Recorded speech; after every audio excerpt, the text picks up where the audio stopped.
Welcome, one and all, and happy Wednesday. Welcome back to another episode of Wisconsin Sports on the Go with Trage. Today, we are joined by a special guest star on the show, Kaylee, formerly of, well, not really formally, but on the other podcast there, Trage and KJ's Locker Room Chats. How are we doing today, Kaylee? Oh, I'm doing great. Trage was just struggling being by himself. He was getting lonely. He had to have someone else on the pod. So here I am to appease the listeners. Hey, we had to get our voice on there. We need somebody to argue with me because otherwise I just throw my opinion out there. I need everybody's opinion in on it here. So I got Kaylee along today. She's going to tell me what she thinks is going on in Badger sports, Brewer sports, Packer sports, anything Wisconsin we're going to be talking about here today.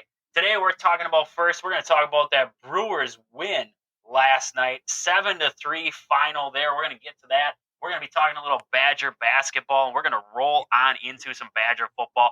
Maybe Kaylee will find something about the Bucks. I don't know. She's a big fan of the NBA, so maybe she'll find something to talk about with the Bucks there. And then we're going to talk a little Packers and see what we're seeing here, what we're thinking leading into this last preseason game, and then into the final stretch here before the regular season. So to get us started, we're going to talk Twins, Brewers, Game 1, 7-3 final. Bryce Wilson got the win for the Brewers there. Floro took the loss for the Twins. The Brewers really erupted in that sixth inning for 5 runs there. Struggled with the offense right away. Not very good on the hitting front. I was really hoping that they would somehow find a way to score that run. And they really produced there. Couple big hits. They had hits across the board. Everybody got a hit in that game except for Joey Weimer. Yelich finished the game 1 for 5. 3 strikeouts, though. Yelich has been down as of late. We'll get to that here in a second. Contreras, 1 for 2. He had 2 runs scored, 3 walks in the game, so impressive there out of William Contreras. Adames, 2 RBIs on that big 2-run homer early on. Hope to see Willie Adames keep it up there. Santana, a 1 for 4 effort for him. Canna had a 1 hit. He had 1 RBI. Taylor came up with a big RBI single. Terang with a big RBI single. And then Brian Anderson, 2 RBI single. Glad to see finally a ball squeak through the infield for Brian Anderson. Maybe that gets him over the schneid. Maybe he gets a little bit better here. It was good to see him back in the lineup, though, and producing for this Brewers team. Looking at the pitching, Wade Miley started it for the Brewers. 5 innings, 3 earned runs, 5 hits given up, 4 strikeouts on the game. 1 home run given up to Vasquez early on. Bryce Wilson came in 2 innings. No zeros across the board, 3 strikeouts for him. Milner followed him up with a 1-hit effort in 1 inning, and Trevor McGill finished it out 1 inning, 1 hit, 1 strikeout for McGill. So a solid effort from the Brewers there. Twins, they held the Twins in check for the most part. Kyle Farmer, he has Wade Miley's number, had 2 hits on the game against them. Vasquez had that big 2-run home run. Choked myself up. Other than that, Obner pitched good against the Brewers, 5 innings, 2 earned runs, 2 hits. Floro was the difference there for the Brewers. He came in, he gave up 5 earned runs on 6 hits to those Brewers. Ortega came in then, shut it down there. 3 walks given up in 2/3 of an inning, but he shut them down in his little effort there. And then Sands came in to finish it out for the Twins, inning in the 3rd. No earned runs for him. So a solid effort there out of the back end of that bullpen. But Floro, Brewers got to him, 7-3 victory. They keep the winning streak going. What are you thinking of this Brewers team lately, Kaylee? What are you thinking? Lately, I've been thinking playoff contention. Honestly, the crew's finally figuring it out. They're starting to get some hits. They're not relying on the home run ball quite as much anymore. They're playing some solid baseball. Their defense has been impressive all season, honestly.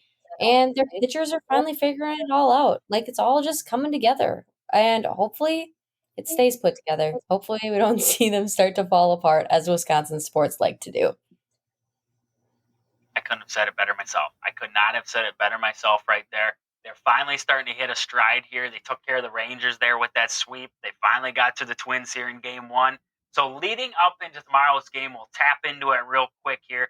Preview tomorrow's game. We got Corbin Burns on the mound. It's supposed to be a hot one in Milwaukee. They're talking about 100 degrees. They're letting people bring in as much water as they want from the parking lot. You can't put vodka in the water bottles, though. That's what I was told Jeff Levering told me on TV, no bringing alcohol, so I'm assuming they're going to be sniffing bottles. But 110 starts, so it's going to be a hot one there. Maybe they're going to have a taste tester. I don't know. I don't know what they're going to do. They're telling me no alcohol being brought in through the front doors. You can bring in water. You can bring in as much water as you want, but you cannot bring alcohol. So I know that, like, the Twins Stadium, because I used to live in Minneapolis, so that's the only reason I know this. The Twins Stadium, you used to be able to bring in an empty water bottle, and then you could fill it at the water fountains in the stadium. So I'm surprised the Brewers aren't doing it that way. You don't get to sell water if you let people bring in their empty water bottle and fill it at a station. Yeah, but they're also letting you bring it in, so they're not going to sell you water anyway. This is true. All I know is that tomorrow you can bring as much water as you want into the game. That's all they want to support hydration and keep people alive while watching the Brewers.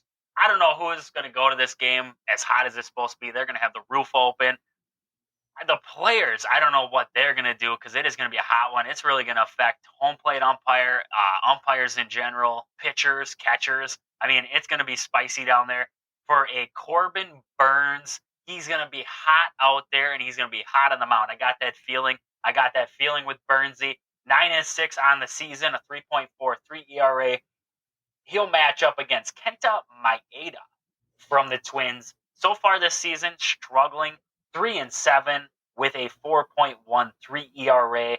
Looking down at the matchups, Canna's been pretty good against Maeda in his career. 600 hitter against him, 5 at-bats. And Yelich is actually hitting 400 against Maeda in 15 at-bats. Against Corbin Burnes, the best hitter, Kyle Farmer. He's got 12 at-bats against him, 1 home run.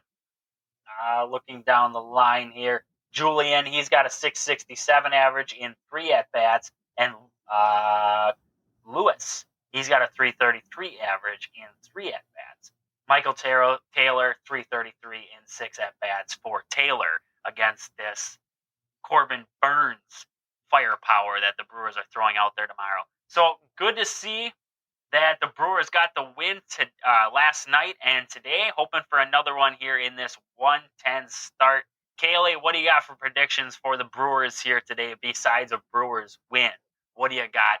Give me, is Corbin Burnes throwing a no-hitter? Is Corbin Burnes going to be solid? Who's going to be the guy today for this Brewers team? Kenta Maeda on the mound, we're probably going to see some lefties thrown out there by Craig Counsell. He likes the lefty matchup, so we're going to see Rowdy Tellez today. Nobody wants to see Rowdy Tellez, but we're going to see Rowdy Tellez, I'm assuming. So who do you think is going to be the guy, the X factor in this game that's going to put the Brewers over the top? So I'm thinking, because it's the Twins, it's going to be closer than last night's game. We're not going to see a 7-3 win. We might see a 4-3 win. It's going to be closer. It's going to be a little bit of a nail-biter. Kenta Maeda, he's going to find a way to pitch well against the Brewers because he could have been struggling. But again, it's a Twins-Brewers series. It's a big rivalry. They're right across the street from each other. This is the game. I'm thinking we're going to see some impressive hits by... Man, that's a tough one. That is a tough one because it can go so many different ways. I think Willie's going to hit well again. Yes, he struggles, but I think the Twins, it feels a fire underneath him. He wants to be a little bit better. He throws a little bit more into himself. And then I'm going to give Bryce Trang the benefit of the doubt. I think we're going to see some hits by him. What'd he go for? He went 1 for 4 last night. I think he's going to hit, 500. I think he'll go at least 2 for 4 today. I like that. The middle infield for the Brewers carrying the team to this 4-3 victory you're calling. And it'll probably be 4-3 because Devin Williams will not be able to shut it down right away. He's going to give up a run or two here in relief. I got it. I'm with you. I understand. I got faith in Devin Williams. Don't get me wrong. I like Dev. He likes to really push my buttons. That's all I'm going to say here with Devin Williams. But other than that, we'll jump into just checking out the Brewers stats here pretty quick. Willie Adames, he had that big two-run home run for the Brewers there last night. He got his home run total up to 20. Christian Yelich still leads the team with a 286 average so far this season. He's got 67 RBIs. The impressive thing to see in this stretch here for the Brewers, that sweep of the Rangers going into this Twins series, is Christian Yelich has been struggling a little bit as of late. And he's not completely fallen off a cliff. He's still getting a couple of hits here and there. But in that time, other guys have stepped up for this Brewers team and really blossomed. Looking at a guy like Tyrone Taylor, Willie Adames, Bryce Terang, Andrew Monasterio even. Him, Yelich, and Contreras have really been the mainstays, the guys who have kept the high average, kept this Brewers team afloat besides that pitching staff. And to see those guys struggle, but then to see other guys pick it up. Santana has been picking it up. He had 4 home runs over that road trip for the Brewers. Just to see other guys slowly picking it up, that's great to see. And now if Yelich gets hot, you add that in with that rest of that lineup, all hell is going to break loose for this Brewers team. It is just going to be something to see. It's going to be awesome. Just great to see out of this Brewers team leading up here into some of the more division games they're going to be getting here in September with the Cubs, Cardinals. I think they have the Pirates in there too. They're going to be playing some tough contests within their own NL Central division there. So great to see out of the Brewers there to have this offense really picking it up as of late. And then looking over at the pitching front, Freddie Peralta has been lights out as of late. I think he's got like a 15% hit rate right now. Wade Miley's sitting at like a 20%. I mean, those two guys are dealing. Add Brandon Woodruff back into that mix and Corbin Burns. This rotation is set up. It is just everything's looking good for the Brewers so far. And I did see in other Brewer news, Aaron Ashby is set to throw at Milwaukee. He's throwing this weekend with the Brewers, and then he's going to head back to Arizona. From there, the decision on when to get in rehab games will be made. He said the velocity isn't back yet, but he has been throwing. And then in other news, other pretty good news for this Brewers team, Garrett Mitchell is actually hoping to catch a rehab assignment in AAA Nashville the last week of the minor league season for AAA. They said he is back to throwing, hitting, running, fielding. He's doing everything he can. He's throwing from 200 feet. So he's throwing. He's got everything. Movement's back. It's just how long can he sustain that? And like Garrett Mitchell came out and he said, how effective can I be out in center field for this team going forward? And I listened to Jeff Levering and Bill Schroeder tonight, and they said, oh, well, if there's going to be a spot for him even on this Brewers team. If Garrett Mitchell comes back, sorry, Joey Weimer, but I'm going to see you later because I think Garrett Mitchell takes your spot on this Brewers team for the rest of the way. That's just my opinion. Plus, the rosters expand too, so Garrett Mitchell could be added into that roster spot without much hesitation leading forward. If he's ready to go, I don't see a way you can keep Garrett Mitchell out of there. What do you think there, Kaylee? I agree. I think you have to bring Garrett Mitchell back. I mean, he was so impressive at the beginning of the season. But I think it also just depends on how his rehab goes down in AAA. You don't want to bring him back too early. And at this point, they've made it this far in the season without him. Do you wait on him till next season? Because you don't want him to get hurt again. I mean, you didn't have him all season. Why would you rush him back and lose him even sooner? I completely agree with that one there. I agree with that one 100%. If he's ready to go, if he's 100% ready to go, doctors clear him. He knows he is ready to rock and roll, and he is producing at the AAA level in that last week. It's going to be hard to keep him off this Brewers roster the rest of the way. Other than that, we are going to fly around the league here real fast. We're going to take a look at our scoreboard there throughout the MLB, checking in on some teams here.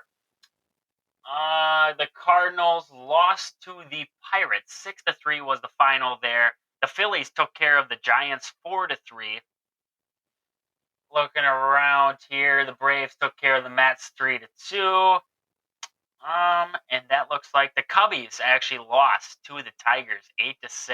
So good to see we're a Tigers fan for this week here. Good to see the Tigers taking care of the Cubbies in that series. And then That is about it for scores right now. We're going to have doubleheader between the Angels and Reds coming up today. Cardinals and Pirates and Cubs and Tigers will finish out that series out there. Phillies and Giants will play a 3:05 start in that game, and the Mets and the Braves will be playing a 6:20 start. Guardians and Dodgers start a series 7:10, but that's about all the games that are affecting the Brewers as of right now. But other than that, I think we're going to jump around and we're going to throw it to some Badger football. We're going to look to see what Kaylee's thinking about this Badger football team. Well, Kaylee, what do you got? What do you got for me for this Badger football team? What have you been thinking about questions to bring onto the show and shoot this way? And we'll see if we can't figure it out. Well, I think the biggest thing is a change of head coaching going to be the fix for the Badgers. I mean, you look at last year, we didn't do great. We didn't get the Rose Bowl. That's always the goal for the Badgers, I feel like, is the Rose Bowl. And we struggled last year. Ohio State in the Rose Bowl. Yeah, I know. But we struggled last year. Are we going to struggle again this year? Or is Luke Fickell the answer? Is he what's going to come into Madison and be impressive? Yes and no.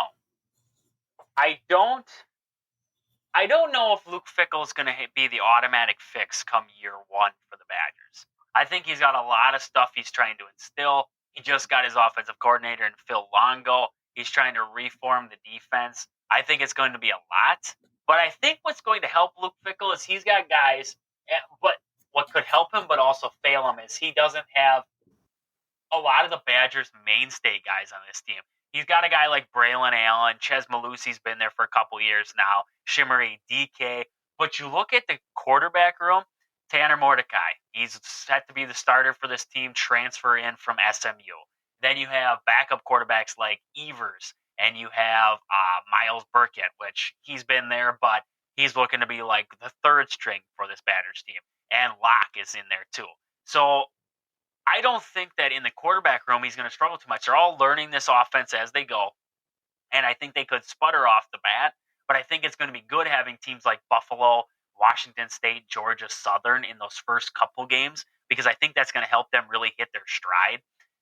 I think as long as Luke Fickell doesn't try to change the Badgers' identity too much, the Badgers have always been known for their run. I think with the experience of having a passing game now with Phil Longo's air raid offense, you allow them to throw the ball around a little bit. That's going to open up. I mean, we've watched for years how teams just load the box against the Badgers because they can't throw the ball. We knew Graham Mertz can't throw. We know they're going to run the ball here. So they load the box. Well, that screws our running game then, and we can't throw it out of there. Now having that air raid offense really spreading out that defense, I think that's going to benefit having Braylon Allen in the backfield. I think it's going to open a lot of holes for him, and I think he's going to have an even more productive season for the Badgers, especially if they incorporate him in that pass game too, or a lot of option plays for Tanner Mordecai coming into this next season. So I could see it from both ways, but I think Luke Fickell in his first season, I think there's going to be a bump in the road at some point, but I think it's going to be a successful season for Luke Fickell in his first year with the Badgers. I think they're kind of underrated at number 19 going into this next season. I think they're going to be a dark horse for a potential Big Ten championship and college football playoff kind of potential for this Badgers team. If they can play with, I mean, you look at that, it's going to be week 8 matchup, 3, 6, 7, 8. Week 8 matchup at Camp Randall against the Ohio State Buckeyes coming to town. That's a statement game for Wisconsin right there. If you can take care of Ohio State at home, if you go undefeated before that, you take care of Ohio State, that boosts you over that edge. And then, the two games that the Badgers aren't favored in this season are the game against Ohio State and the game against Minnesota at Minnesota. So you take care of those two games, the rest of the schedule should work out in your favor. This Badger team is set up for a really good run going into that going into the Big Ten championship. And if you win that Big Ten championship, you're in the college football playoff, and you get to show off what you got, Luke Fickell. This time with a more advanced program. He went there with Cincinnati. He took a Cincinnati team that wasn't really supposed to be there. They got trounced. I think now having guys like Tanner Mordecai, Braylon Allen, and a really experienced offense, I think that's going to be huge for him. I would definitely agree with that. I think the Badgers have a bigger name, better talent. We'll just have to see what happens from here. I think it's going to be interesting to see the new recruits come in. I think it's going to be interesting to see the guys that were there.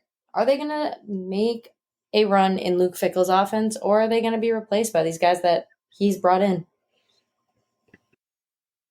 And yeah, I think that's going to be a big storyline there is, does Luke Fickell get rid of who has stuck around at Madison? And I don't think, from the looks of it, especially looking at their offense here, Chimere Dike is included in the first team offense, and so is Braylon Allen. So, I mean, the main guys that we expected to see back and expect to see in there, they're in there. So it looks good for Luke Fickell right now. He's not trying to change too much, and I think he's even come out and he said, I don't want to change too much. I still want to have that Wisconsin identity. I just want to make it more advanced and really just kind of, advance this offense to being just a well-oiled machine out there that can throw the ball, but we can still ground and pound too. We still are going to get Braylon Allen his touches, and if he's hot, if the holes are there, we're going to keep him running, but we also want to be able to work through the air too going through the season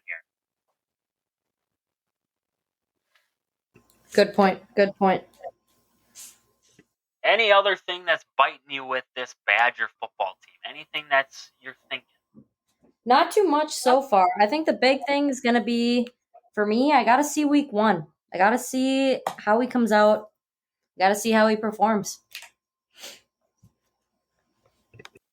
I think that is going to be a big thing there to see if this offense comes out just hot against Buffalo, if their defense looks good, or if it's going to be a struggle right off the bat and they're going to have to slowly ease into it. And we're going to have to worry about a team like Washington State come week 2 for a potential upset. That's a good point. So, I don't know how many more times I'm going to have you on here. Depends when your schedule aligns with mine. But I want to go through, because I don't know when the next time you'll be on, I'm going to go through the 2023 schedule with you right now. So week 1, Buffalo. You're going to tell me win-loss. So week 1, Buffalo. I'm going to go with a win over Buffalo. Week 2, at Washington State. I think it's going to be their first loss. I think they're going to split the first 2 games. They're going to win and they're going to lose. You're going to call a loss at Washington State, huh? Wow. They're young. It's a young team. They got a lot to prove. We just knocked them out of the college football playoff there in week 2. Week 3, Georgia Southern. I'm going to go with a win. They're going to come back angry. They're going to come back hungry after that loss to Washington. So, win. Week 4, at Purdue. Purdue's going to be tough, but it's going to be the first game, Big Ten play. We're going to go with a win. For the Badgers. Week 5, we're going to have Rutgers at home. It's going to be a blowout. That's going to be the Badgers' first blowout of the season. I like that. Week, where was I just at? 5, 6, Iowa at home. Iowa's going to be a nail-biter. Badgers are going to win by 3. They're going to kick a field goal in the 4th, 2 minutes left, kick a field goal to win it. I like that. We're going to hold you to that. So we were just at week 6. Week 7, at Illinois. The week before the big game against Ohio State. We are sitting at 6-1 right now. 5-1. We're sitting at 5-1 right now, heading into this game against Illinois. Badgers are going to struggle. They're going to go into halftime down by 14. They're going to come out. They're going to win by 10. You have some bold takes going on right now. Hey, I'm feeling it. Week 8, Ohio State is coming to Camp Randall. Time is not decided yet, but I think if Madison is smart and we can get TV for that game, I think it's going to be a night game from Camp Randall because that's just the way you got to do it when the Buckeyes are coming to town. So we're going to go Ohio State at home for a night game. You know, I don't want to say it, but it's the Buckeyes. They are more veteran. The Badgers have been on a winning streak, based on my predictions. They just came out with a big win against Illinois after being down, but I think the Buckeyes are going to be too much for the Badgers. Buckeyes are going to win by a touchdown. Well, there goes the Rose Bowl. We're out of the Rose Bowl now, too. We lost to Washington State. We lost to Ohio State. We're out of the Rose Bowl. So next, we are sitting at, with your prediction right now, we are at 6-2 on the season. We are heading to Indiana. We are heading to Indiana for a game against the Hoosiers. Badgers are pissed. They just lost by a touchdown. They're going to roll the Hoosiers by 24. Wow, big blowout there. Northwestern coming to town with all their scandals. You know, Badgers are still mad. They're still mad that they lost to the Buckeyes. It's at home. They can't lose at home again. They're going to win by 14. Well, they can't lose anymore. They're going to be out of a bowl game here pretty soon. At home versus the Cornhuskers. You know they can beat the Huskers. They ain't afraid. They're ready for them to come to town. They're going to get another W. And then at Minnesota for the Paul Bunyan's Axe. You know, on November 25th. They're sick of losing the Axe. They're sick of how it's been going the past couple of years. Minnesota, they're super seniors. They're all gone now. They finally let them graduate. They were like 8-year seniors. Badgers are going to pull off the W. So with your schedule right now, we are finishing at a record of 10-2 overall on the season. We are lucky that we made the Orange Bowl and we get Miami again. Oh, look, you won. You get a whole basket of oranges for the day. But, so that is about, you got anything else for Badger football, or we are going to bust on out of there? Nope. That is all we got for Badger football. We are looking at Badger basketball, and we had talked about the non-conference schedule already. Who are you looking forward to as a matchup for the Badgers non-conference-wise coming up in this next season? I think my two biggest games is going to be Virginia and Arizona. Virginia's pretty early in the season. I think if they beat Virginia, it sets them up to be successful going into Big Ten play. And then, right in the heart, well, not necessarily the heart, but basically in the heart of your Big Ten play, you're going to play Arizona. You're going to go to Arizona. And if they can get a win against Arizona, I think they come into the Big Ten play just rolling, and they continue to roll over everyone. Solid take right there. Solid take. And this next season, who are you looking forward to most seeing in this Badgers uniform? Who are you looking forward to in this next season here? Might be controversial, but I'm looking forward to seeing Carter Gilmore because I think all he had last year was his defense. He was a sound player, very sound, but I wanted him to shoot. There were so many times that I was like, Carter, make a move, take that shot. And I think that they worked on that this offseason with him. They looked at him and said, you know, our weak link with you, Carter, is you won't give us any points. You don't score for us. That's why we don't let you play. And I think that it upset him. So I think he comes out guns a-blazing. I like that. I like that Carter Gilmore hot take here on Wisconsin Sports on the Go. But with that, I think we're going to jump out of Badger basketball. There ain't much going on in Badger basketball right now. They're still in camps training right now. Ain't much to talk about. So we're going to jump over into what is going on with the Packers right now. We had a hot take yesterday. We talked about what Colin Cowherd had to say about Jordan Love, that he's a game manager and that Jordan Love isn't going to do much for this Packers team. What do you think? What is your take on what Jordan Love has for this next season? Do you think Jordan Love is going to be productive? And do you think he has the potential to lead this Packers to an NFC North crown? I think the issue with Jordan Love right now is he's just so young. He doesn't have the confidence yet. He's been playing under Aaron Rodgers. You're supposed to be stepping into Aaron Rodgers' shoes. Aaron Rodgers makes plays happen. Yes, he did have really good receivers around him that could help him make plays happen.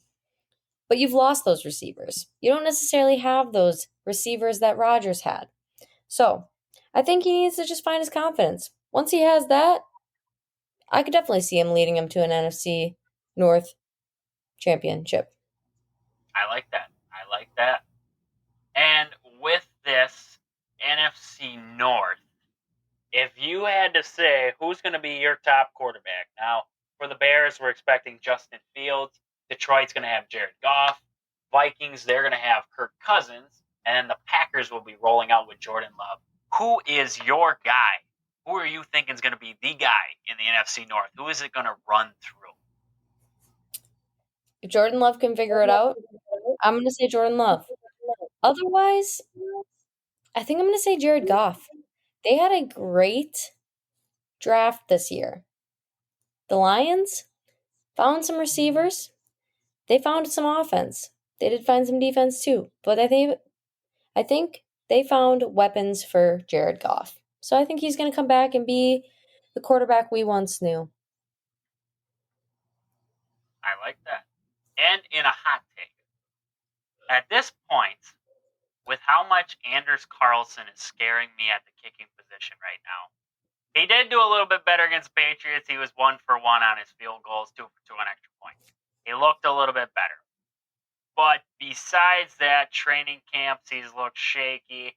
I don't trust him. I think if this game comes down to kicking, we're screwed. And so, with that, would you consider signing Mason Crosby back? Because he's posting videos all over the place of him kicking the ball off of boats, and he's still kicking everywhere, and he's still got that leg. Would you consider signing Mason Crosby back to this team just in case? Just in case if we need him. I'm thinking week 2 is when they'll sign him back because they're going to be like, wow, we are a struggle bus from our kickers. What's going to happen? Jordan Love is trying to lead us to these wins, but we keep losing games by a point, 2 points, 3 points. We need a kicker. Mason Crosby, let's call you in. He's going to come in halfway through the season then. They're going to put him back at that starting role as a kicker, and they're going to lead right into the playoffs off of Mason Crosby's golden leg. I like that. I agreed 100%. I was talking yesterday about it, and I said if it came down to kicking, we were screwed. We are screwed with Anders Carlson right now. So, with that, with the preseason wrapping up here, same with what we have with the Badger report. I don't know when I'll have you back, so I'm going to have you give me your regular season prediction for this Packers team. Week 1 at the Bears. What do you got for me? I'm going to give them a win. We got to win. Week 2 at the Falcons. Falcons, young, they suck. I'm going to give the Packers a win. We got 2-0 start.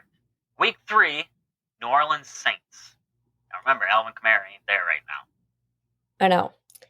I think they're going to lose because I think they're not going to be able to kick the extra points. They're not going to be able to make some field goals. In the opening game at Lambeau Field, we're calling a loss for the Packers against the Saints, and it's Anders Carlson's fault. I agree. Week 4, Detroit Lions come to Lambeau. Another stupid game on Amazon Prime. I think they're going to win. I think it's going to be a nail biter. because it's at Lambeau. And Anders They lost Carlson the week before. nails They lost the week before, and now they're pissed. They can't lose another game at Lambeau. That's when you're predicting we sign back Mason Crosby right there. You just Yep. called the loss to New Orleans because of Anders Carlson, so we sign him back week 4. I like it. We Week 5. Oh, sorry. Didn't mean to cut No, you I off. didn't What do know. you got for I us? don't know what I was gonna say. Go with week 5. Week 5, we have our first matchup between Devontae Adams and Jair Alexander, the Las Vegas Raiders. We go to Las Vegas for that game for a Monday night matchup on ESPN. Jair against Devontae. Who can shut him down? What do you got in that game? I hate to say it, but I think it's gonna be a loss. We got a loss at Las Vegas. We rolled and we did not win. All right, we are at a 3-2 record right now for the Packers. Bye week in week 6. Week 7 at the Broncos, the newly reformed Broncos with Sean Payton at the reins. Russell Wilson, they're praying he comes back to something. And who knows who they have at wide receiver. But week 7 at the Broncos, what do you got? I think it's another loss. I think we're sitting at 500 now. Loss. We are 3-3 overall here. Heading to a week 8 matchup at home against the Minnesota Vikings. You know, the Vikings come to town. We're gonna get a W. We've lost, what'd I say, 2 in a row? 2 in a row. We've lost 2 in a row. The bye week did us some good, but after that second loss, we got to beat the Vikings. Got to beat them at home. Los Angeles Rams coming to town to play the Packers. You see, Mason Crosby's now playing for them. He's come back in. He's taken over the starting role. Packers win. Packers win that W right there.